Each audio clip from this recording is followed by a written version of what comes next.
We have experts that have seen this budget year over year after year, and I know Ms. Allen has been here a long time working on this, so I think we know where we need to get. But to come up here, I mean, it's expected, you know, when you lose, you're going to come here every month and try to undermine the board and, you know, just be resentful for your loss. But the taxpayers, you know, they spoke when they voted. But this administrative team has a job, and they came here tonight and showed what is preliminary and what you believe can be done. And I think that's responsible on your part for the community. This past year was the first time in over a decade that we had to go out to the public to ask for more money. So to sit here, any of you, all 10 of you who are elected, 9 that are Monroe elected, to sit here and think year after year after year you can go out to the taxpayers because there's a couple people or one person that comes here for whatever known reason, you know, is just disgruntled, to think that you can go out every year and ask for more money. You should just resign. It's ridiculous. You have a fiscal responsibility to balance the budget. You see what's going on in all the towns around us, East Brunswick, South Brunswick. Thank God we're not in the position that they're in, because they're down millions. You guys actually got more this year. So let's try to live within our means. It may be preliminary, but even if we get to the point where we can't make it happen, there may be cuts that Dr. Chanley, Mrs. Allen, you can find. And it doesn't have to be teachers. There is always something that you can tighten it up a bit. So that's my first point. My second point is, when I look at the agenda, one thing that always has stuck out to me, and I've talked about it, well, before that, kindergarten. I know it's been talked about. I've been talking about kindergarten for the longest time here in Monroe. We have to stop kicking the can down the road. We have to come up with a plan to make it work. How do we get there? And if we can cut other programs, you know, other things to be able to make it happen or tighten it up to make it happen, let's do it. Let's talk about it. Let's not just have these meetings and talk, we're going to bring kindergarten, let's brag about the money we make in ECE. Let's figure out a way to bring kindergarten. We could have brought kindergarten last year on the budget that we went out for more money. It could have been another question. It wasn't. It wasn't done. But let's stop talking about it, but actually make it happen.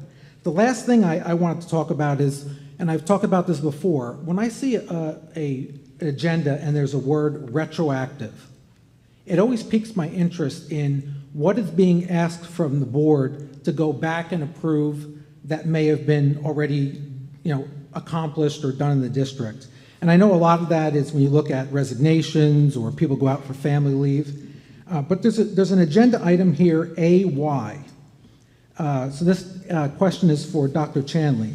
It's recommended by the superintendent of schools that the board approve the following back-to-school night supervision at MTMS at 2 hours per night, blah, blah, blah. Can you explain what that is and why that was done retroactively? So first and foremost, as our attorney has said, and he can share this, it is, I have the ability to do that, so it is being done appropriately. I received a document on September the 4th. So before my time runs out, I'll let you answer. Again. So can you, I'd like to know where your limitations are when it comes to approving things retroactively, because I've sat in this meeting for many months, and last year and the year before, and I remember one thing precisely. Your time is up. Okay, right, but I remember one thing precisely, and that was they wanted to fire the previous business administrator because he was approving things retroactively. So can you tell me where the limits are when it comes to retroactive approvals? So I want to just clarify that. I think that's important. He was spending money by allowing checks to be cut. Okay, so can you tell me what this is then, okay, and where your limitations are? Yeah, but I would like to stop because your time is up, so I'll just answer. So go ahead. No, it's not a back and forth. Your time is up. You have my questions. Okay. Go ahead. Your time is up. Shall I answer? Okay. Or you're not answering? Oh, well, of course I'll answer. Okay. So something was brought to me from the Personnel Committee. As you may have heard, everybody stated who was present. I was ill, very ill, so I wasn't present at any of the meetings. So I showed the respect and courtesy to the Personnel Committee to respond to exactly what this was.